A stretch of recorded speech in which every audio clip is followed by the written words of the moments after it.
Welcome to the Learning Pines YouTube. We hope this video helps. You start by installing the theme tool so you can change colors and fonts. This is the practical first step.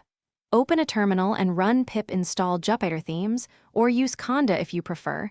This gives you the JT command for Classic Notebook. Make sure Python and pip are responding so the install succeeds, and copy your ~. Jupyter settings as a quick backup. Once installed, you can immediately list available themes with JTL to see options before applying one. Now apply and tailor the theme so your environment feels right.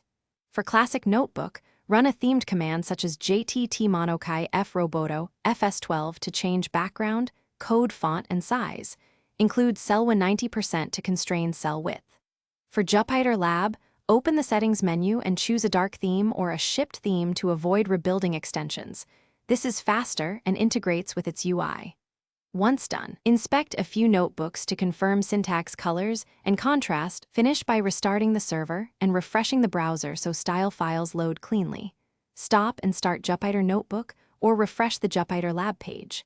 If something looks off, reset classic styles with JTR to revert and try applying again, or use Jupyter Lab build if you installed an extension.